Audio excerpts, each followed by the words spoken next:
Joker. You already know how we do, baby. I'm back with another fantasy video. Yeah, I just want to apologize. I didn't record the video yesterday.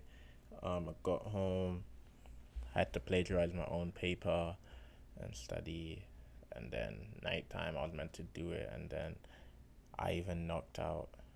But yeah, this episode is sponsored by Art de la Mort. Go over to Tapas and we read your daily doses of Art de la Mort. Yo, so in the group chat today, we're having a lovely conversation on LeBron and every GOAT and all of that. And while I was in the shower, man, I just want to paint you guys a picture about athletes, right? And I believe LeBron James is on drugs. And this is why I believe he's on drugs, right? And look at Tim Duncan and then look at LeBron, right? Tim Duncan kept his hairline. His hair growth is so magnificent that after he retired at the age of 40 plus, he started to grow locks. You go on the internet, you see Tim Duncan with locks. That's how great his hair growth is, that he started to grow locks. And LeBron James, after he retired, he's still in the NBA at 36. So Tim Duncan's about 40, mid-40s or early 40s, growing locks. LeBron James is in his literal mid-30s, started losing his hair in his mid-20s, cannot grow locks. And if he does, he will have more locks on one side of his head than the other. Why? Because he has tremendous hair loss. Like tremendous hair loss in the sense that he has hair loss. Like you guys remember like Crosby sitcoms, and there was that one guy, always that one grandpa that had the middle of the roundabout. Like, you know, when you go into a neighborhood and it has no exit and there's houses like in a mini circle, like not a full circle but a C. LeBron James has the C, the no exit C. That's his hairline. Literally, that's his hairline. And that is known from old age, that's known from stress, and it's also known from being a drug addict. Yeah, if you guys look at it's known for being a drug addict, like literally. And while I was in the shower, I was like, okay, so if we create a world, right? And let's say in our world, the average life expectancy is, let's just say, 100 years old. It means that 50 is the halfway point, right? So with athletes, yeah, a lot of athletes retire like early 30s or mid 30s, right? And now all of a sudden, it's like a great siege that these athletes are retiring at a later age, right? But I just want you guys to deep one thing. In our world, medium life expectancy is 100. You're retiring early 30s, mid 30s. That one in every 1,000 is retiring in their 40s, right? But mid age is literally 50, which means that you should actually be able to play sports till your middle age, like literally till you're 50. But the thing with athletes is that they don't take care of their bodies. They don't actually take care of their bodies, and their diets are not good. And that leads me to my next point. You guys probably like, what's this guy saying? So I have locks. In the wintertime, my hair gets really itchy. Why? Because I don't drink a lot of water. Like, I don't. But in the summertime, guess what? My hair is not itchy. Like, at all. Why? Because it's hot. And I get thirsty a lot quicker. And because it's so hot, I need water to cool me down. So what am I trying to say? I'm trying to say that what you put into your body is more important. It's the most important thing.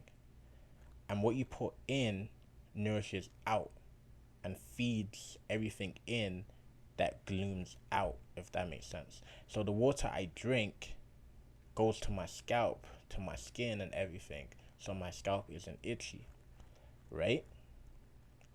So that means that hair loss is actually something from within.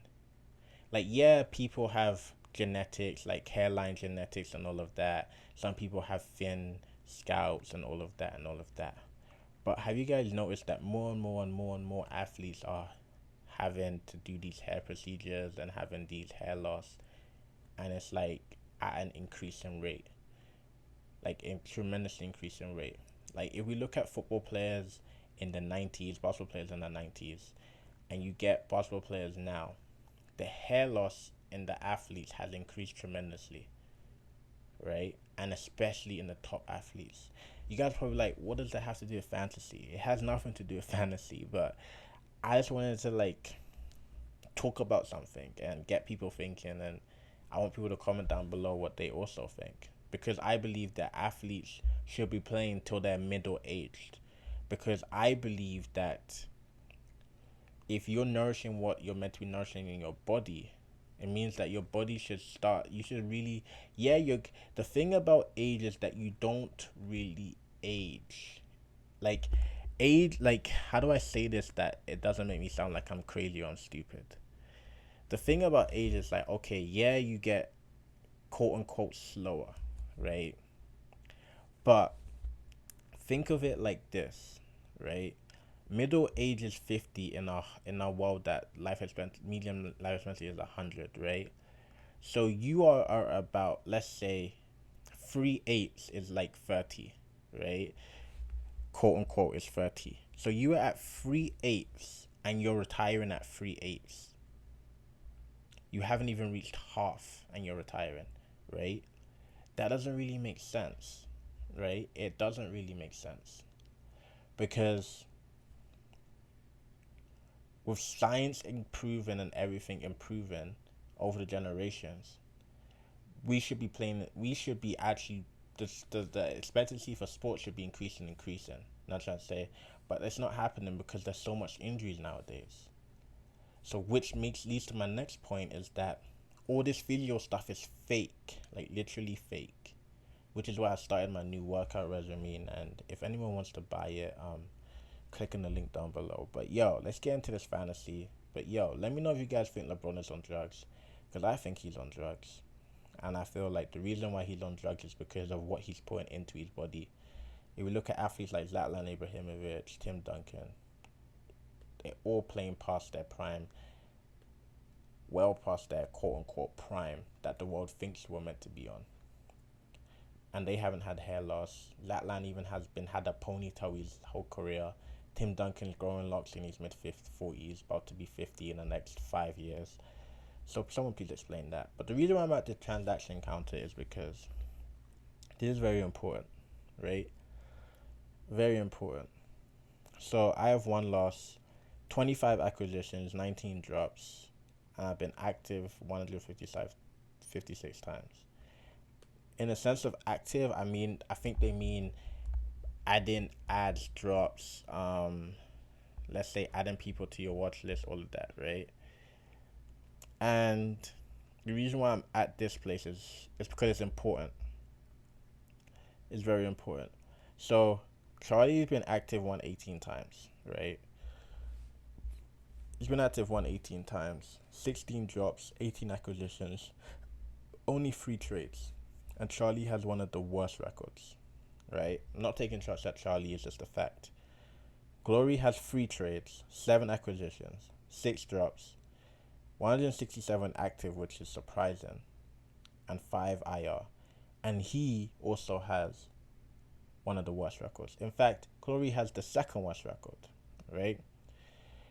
Rico surprisingly has 15 trades, 11 acquisitions, 12 drops, 98 active, which is the lowest, and 8 IR. And he has the worst trades because of this number right here, right?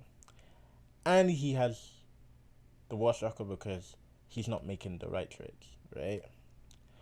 Then we move here. Only 2 trades, 10 acquisitions, 8 drops, 3 IR, 131. Cornelius's team is falling down the pecking order because these numbers are so low, right? They are very, very low. Very, very, very, very, very, very low. Very low. Daniel has 15 trades, the same as Rico. He has 50. He has the most acquisitions, right? He has the most drops, right? And he has by far been the most active, right? And he's second in IR, right? And Daniel at one point had one of the best teams. One of the best teams. The reason why I'm at this page is because when I read history books and I read all of that things, it's like people want to conquer the person at the top, if that makes sense. They want to conquer the person at the top. Meaning that if you're at the top, right, I'm going to form alliances with people on my level to beat the person at the next level. Then the people that survive on the next level, I kill them or they join me. Then I go to the next level. What's happening here is that you're not making any trades, Charlie. Glory's not making enough trades. Rico is making too much of the wrong trades, right? And no one is actually climbing the pecking order list. No one's actually climbing. Like everyone is staying the same or getting worse, and no one's actually climbing, right? I should not have more trades than 1, 2, 3, 4, 5, 6 people. I shouldn't. Want to know why?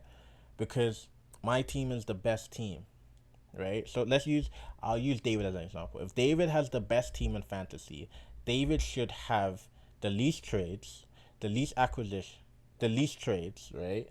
He should have the least trades. Wait, hold on. Today's my dog's birthday, Klaus. Everyone say happy birthday to Klaus. I treated him so much this year. I got him a happy birthday cookie. I got him a cupcake. I got him biggest bone he's ever gotten before. And I also got him a new bed. So yeah, I treated him a lot this year. He's been a great dog and he's like my best friend, even though he's very naughty. And I banned him from upstairs for about 2 weeks, so he's grounded for 2 weeks because he still needs a lot more discipline. And yo, here's the thing about dogs. Everyone is a dog expert on how to train a dog till they get a dog. That's all I'm gonna say. But continue this video, right? Continue this video. So my example, if David's at the top, David should have the least trades, right? Why? Because everyone should be icing David out, meaning that David's at the top. You don't want David to grow even more. You don't want him to grow even more, right? David should have one of the least acquisitions. Why? Because he has the best team, meaning he has the best assets, meaning it should be harder for him to drop players, right, than it is for you to drop players, because your team is not winning. So he shouldn't have one of the most acquisitions. He shouldn't. It should be the least. Like literally it should be the least, right?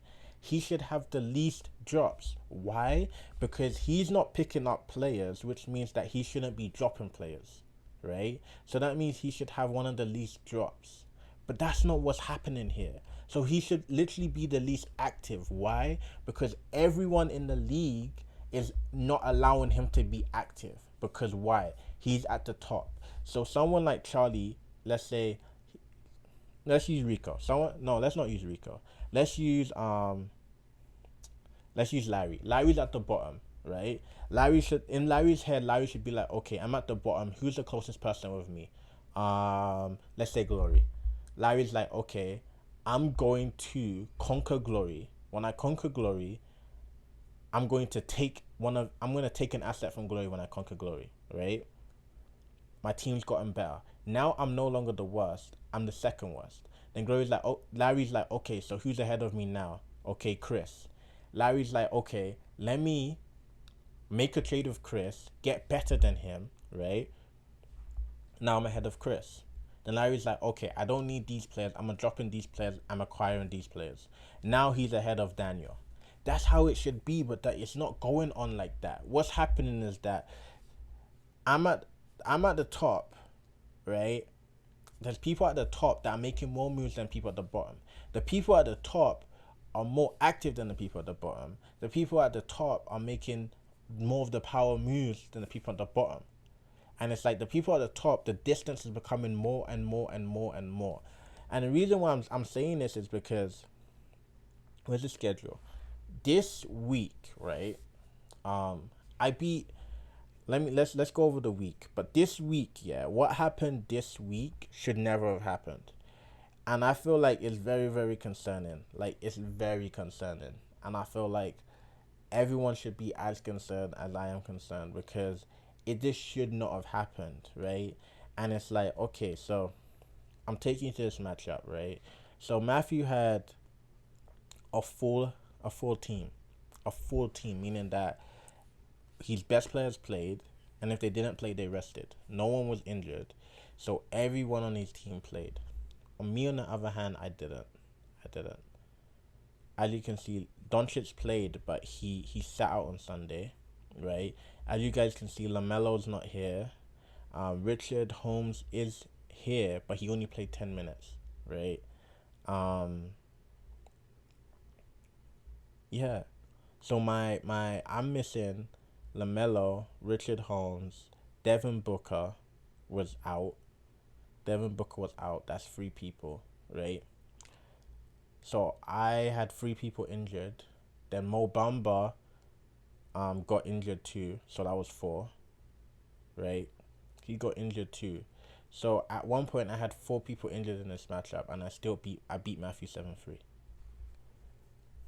I had four people injured at one point and I beat Matthew 7-3. Matthew had let's see. 1, 2, 3, 4, 5, 6, 7, 8, 9, 10, 11, 12, 13, 14, 15 people. I had 1, 2, 3, 4, 5, 6, 7, 8, 9, 10, 11, 12, 13, 14, 15, right? So mine also shows 15. Are you guys deep in what I'm seeing, what I just said? I had four people injured at one point, meaning that Bamba only played one quarter in one game in his he played 10 minutes, right? So minus these two, I had 15. But the reason why it says 15 is because guess what? I picked up Patrick Beverly, right? I picked up Robert Covington, right? I picked up Malik Monk, right? I picked up Franz Wagner, right? So I picked up Franz Wagner. He played 104 minutes for me. I traded for Cole Anthony, right? Patrick Beverly, I picked up. He played 85. He played 30 minutes for me, right? 30 minutes. So I picked up four people, right, that got me one of them played one game. Franz Wagner played four, that's five. Patrick Beverly played another four, right? So 5 plus 4, that's 9, right? Robert Covington played me one game. I picked up four people that got me 10 extra games in a week. That's how I beat Matthew.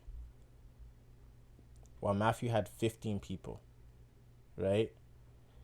I had people injured, meaning that I had people injured occupying spots on my roster that was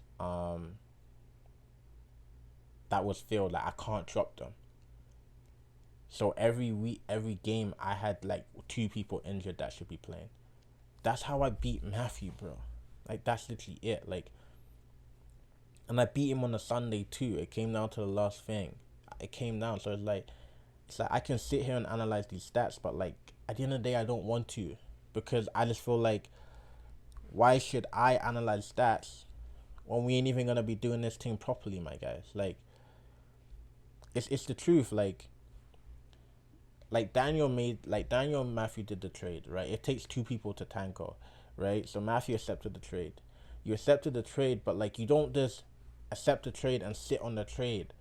You have to keep like yesterday in the chat I said linear progression, meaning that that's my business model, linear progression, right?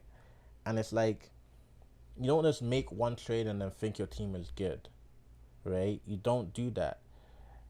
Like you make a trade, you make more trades, you continue making trades so that your team doesn't become stagnant. It's a linear progression.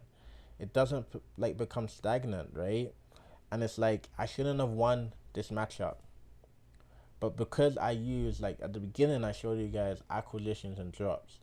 Because I'm using my acquisitions in the right way, that's why I'm able to win these matchups when I don't have the manpower. I'm finding other alternative ways. But those ways shouldn't be available to me because I am literally I have the best record. So I shouldn't have even been able to pick up Patrick Beverly. Why? Because someone lower than me has, like, for example, right? Monte Morris is rubbish. This guy played 3 games, 66 minutes. Look at this rubbish. 12 rebounds. Look, this is rubbish, right? And this is what I'm talking about. You guys are holding on to absolute garbage players, like garbage players that are not doing it, and you're keeping them. And there's better players that are coming back from injuries, right? Are going on hot streaks that you're not using, and this is why your team's not getting better. You know what I'm trying to say? Like we still got Aaron Gordon rostered. Like, come on, brothers. But this matchup right here, it's the same Jazz, bro.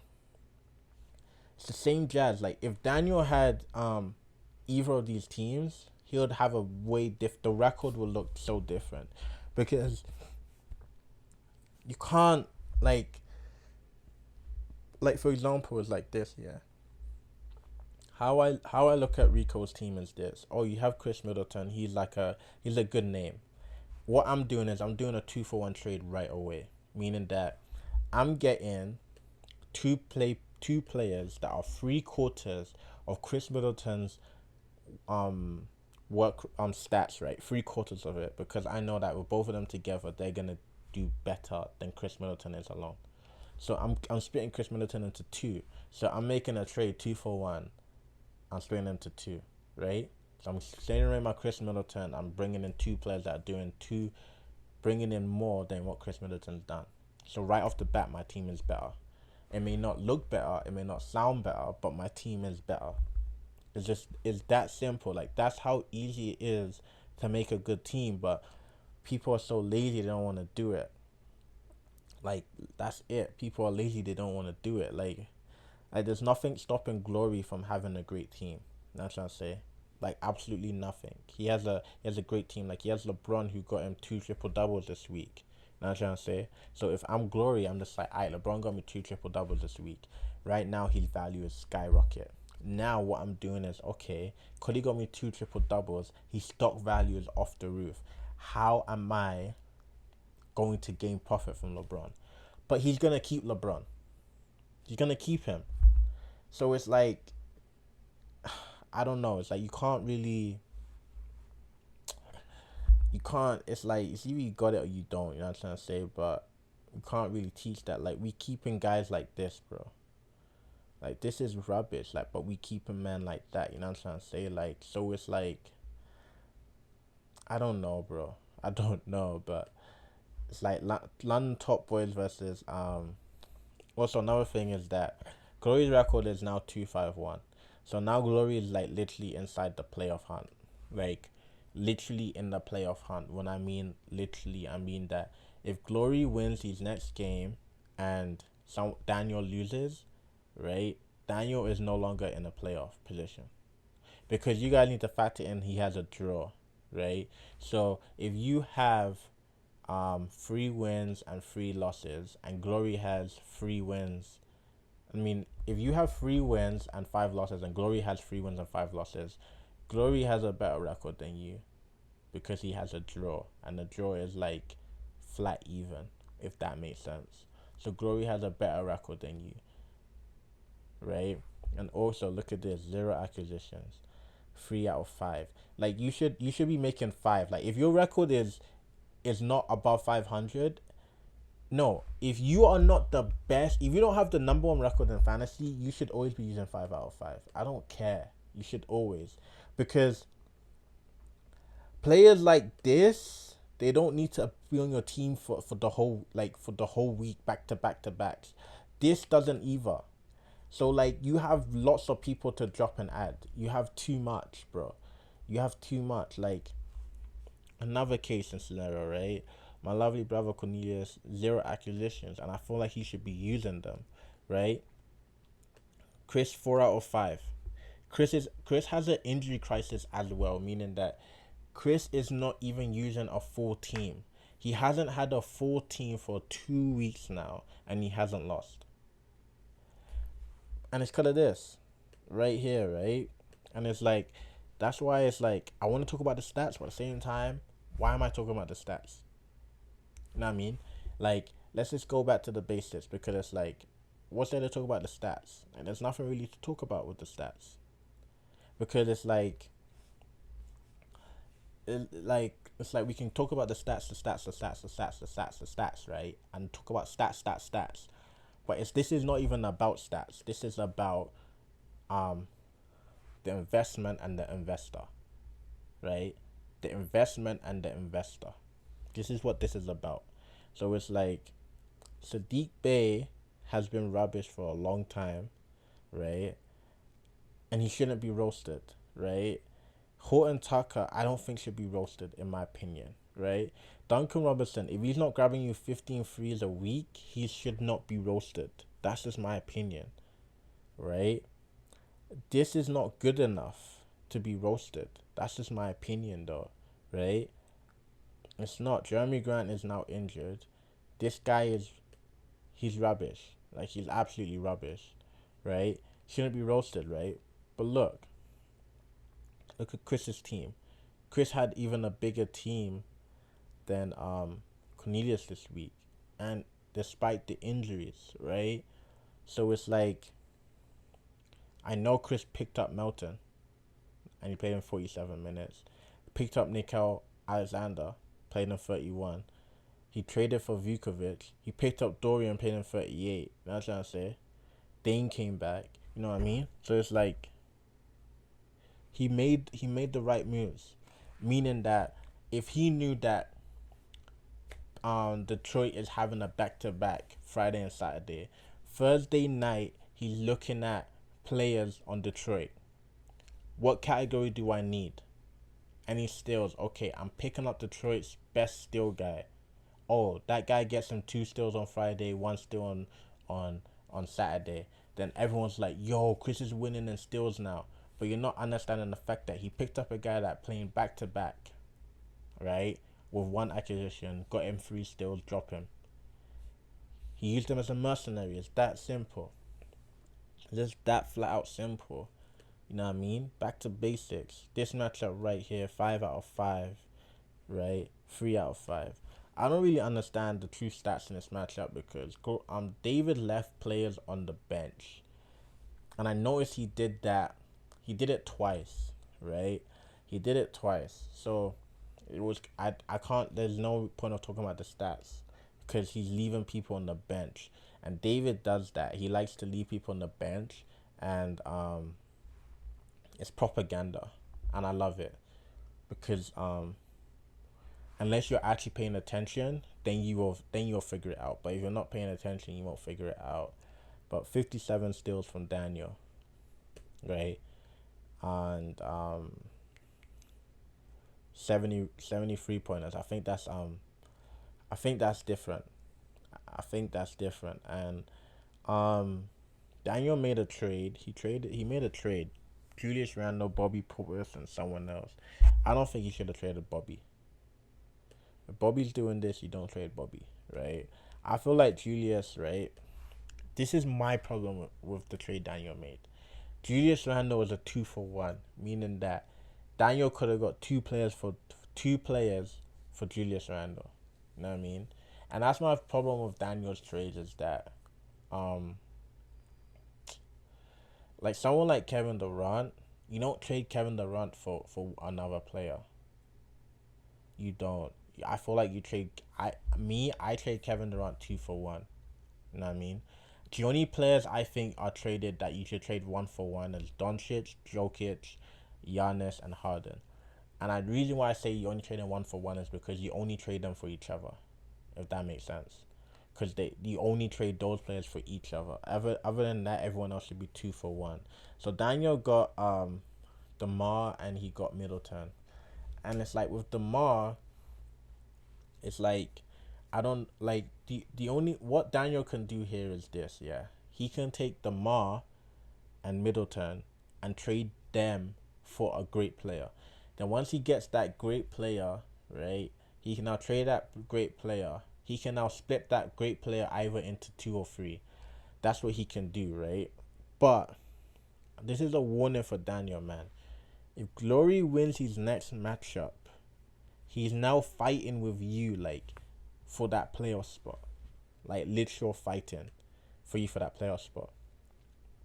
Same with Charlie, and same with Larry. And after this, I'm gonna go see the rankings, right? Larry got 3 triple doubles and lost. Larry needs to make changes, but he needs to. You don't get 3 triple doubles and lose. Like, you don't. What 3 triple doubles means that your player. Let me show you the player.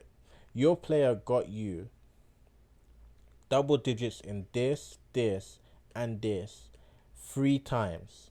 Got you 4 double doubles and 3 triple doubles, right? You can't lose, bro. If you're losing, it means it's you, not your team. It's you. Like, it's literally you. Like, for example, I've been begging for Davis, right? This is all Davis is doing.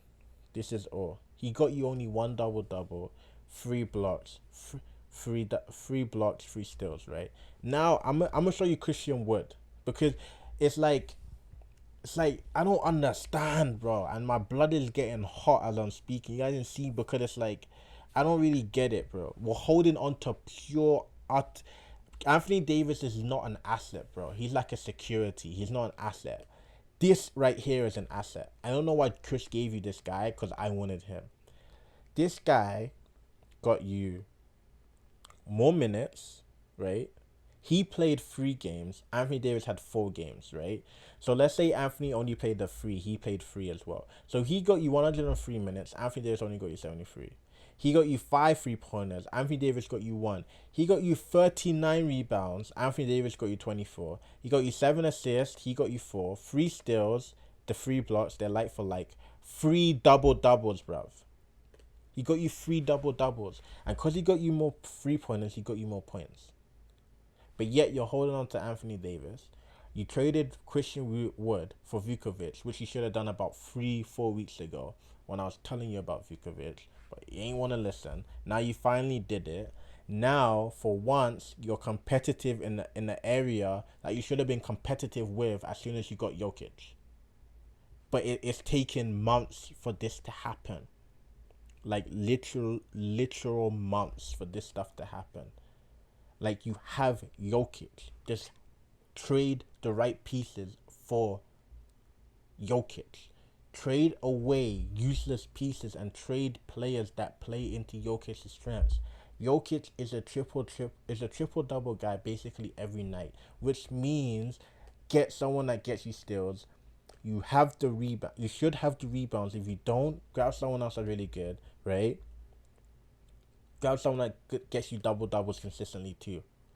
And I don't see how you will lose. Like, I don't see how you'll lose, because if you're getting rebounds, assists, right, and double doubles, that's 3 categories that you should know I'm getting already, right? So now, when you're gonna be like, okay, I need stream options, you stream either blocks or steals, right? Your 3-pointers are way too low, so you stream blocks or steals. That's it. It's that simple. It's that simple. So you have all of these bums. Look at this bum. 1 block, right? You have guys getting you 0 blocks. Harrison Barnes. Like, you want to keep this guy has been playing like this for how long, bro?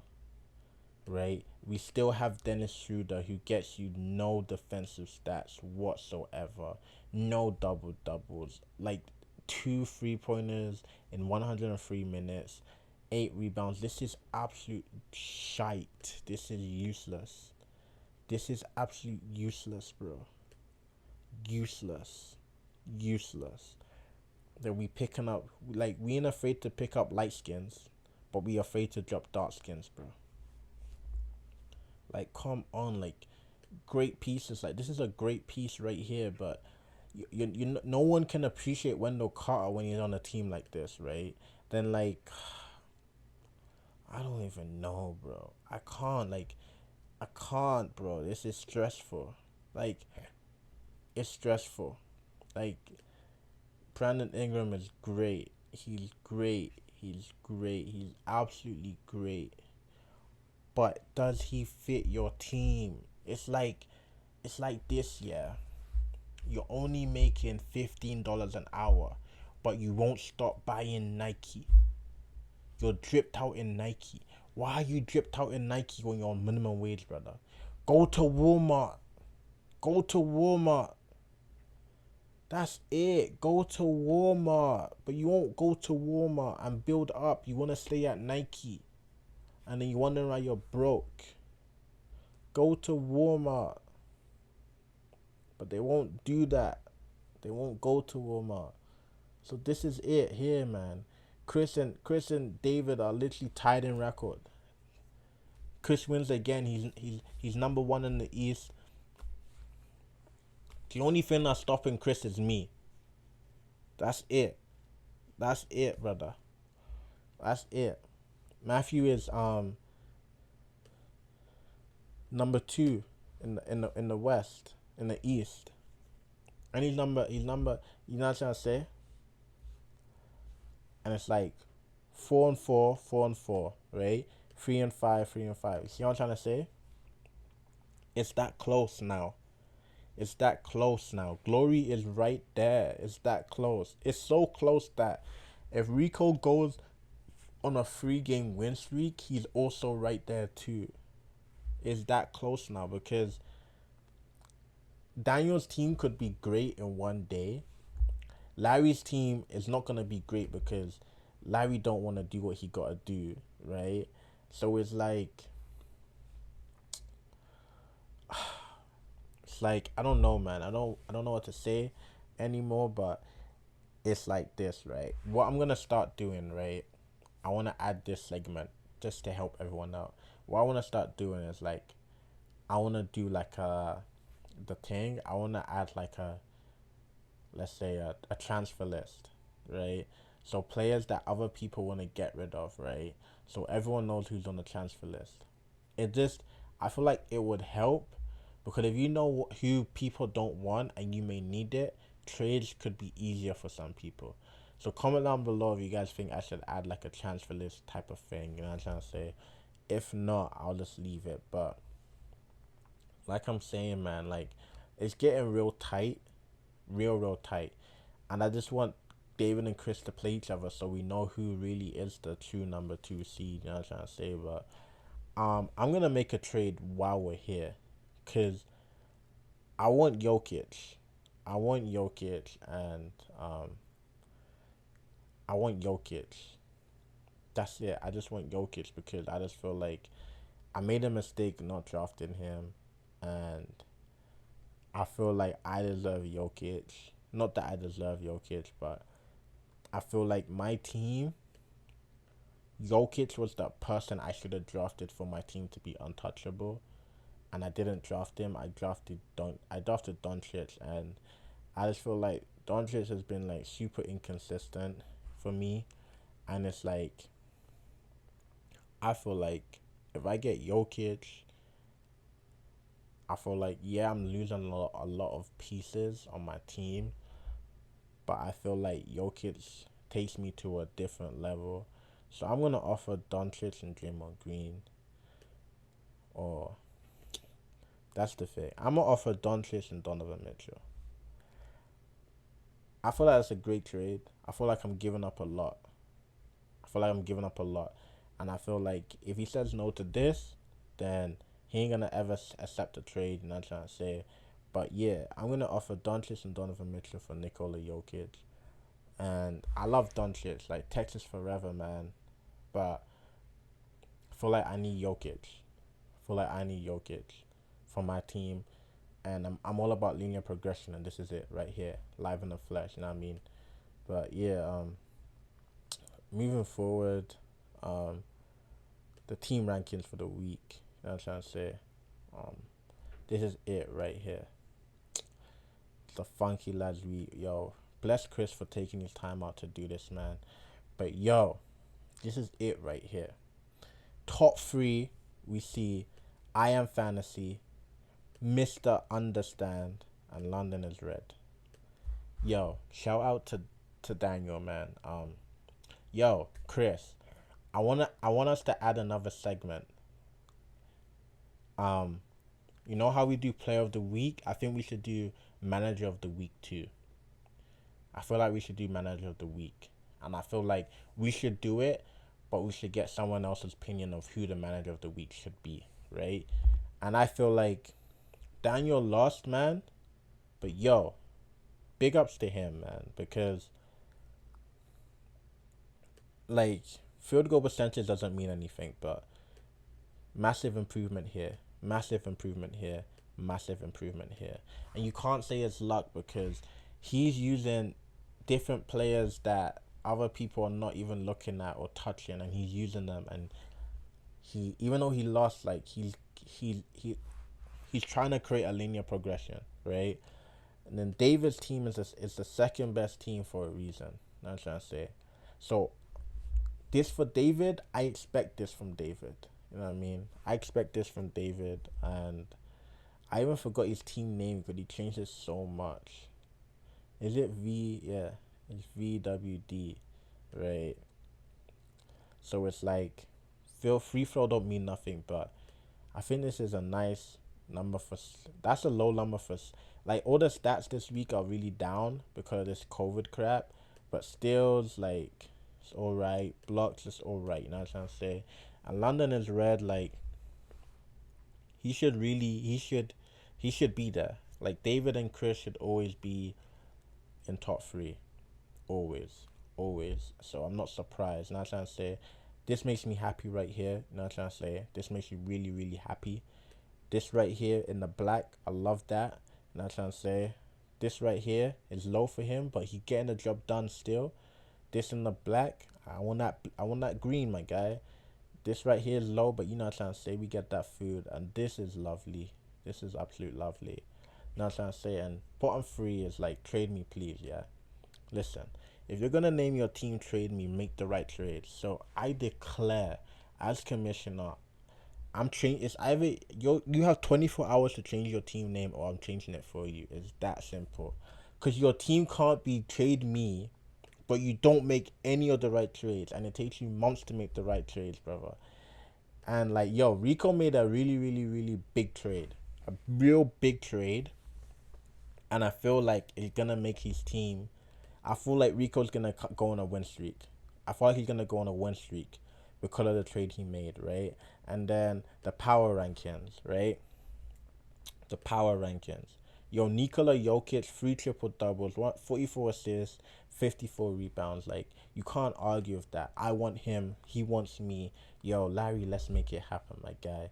And yo, I have a problem. This is why I love that Chris is doing his power rankings, and I have a problem with it right away. And here's my problem. I don't think that Matthew's team is number 4. I don't. I really don't. Because he lost to me and I had 4 people injured. He is not the 4th best team. I don't think he is. I don't. I don't. I don't. And I'm really confused about everyone from here. I'm confused. What I do know is that Rico is here. Larry is here. He is. This is correct, right? This right here, I don't know. I feel like Charlie is number 4. Because I feel like Charlie beat Matthew. Matthew drew with glory, right? I don't think he's number 4. I don't. Um, Daniel's 7, right? Um, that's fair. I think he's gonna move to 6 by next week. Um, David is. I need to look at the matchups this week. Let's look at the matchups this week because it's hard for me to really, really, really. If we're gonna do like um this power rankings properly, I need to look at this week because all right. So I'm playing fantasy, right? And then fantasy versus Matthew. This is the matchup of the week for me, right? Um, just right here is the matchup for the week. Matthew doesn't beat Charlie. Matthew needs to make trades, man. I still feel like he should make the trades right now, but if he doesn't beat Charlie, he needs to make the trades quicker, like literally, because this right here, the double doubles, Chris Paul's playing today. He's gonna get you one. Not trying to say, and then games are now getting postponed. Not trying to say. This is what I'm trying to say. Like, and then the 3 pointers are still wide open. I feel like that's still wide open. Rebounding is still wide open. Assist, Chris Paul's playing today. This is wide open. I actually feel like Charlie beats Matthew, man. I do. It's like, it's shocking to say, but I feel like he beats Matthew. I feel like Chris is gonna beat Jokic. I'm not even calling it Larry's team no more. Chris is gonna beat Jokic because Jokic can play 5 times. Chris is still gonna win. He can play 7 times because the person that is owning the team isn't performing as good as Jokic.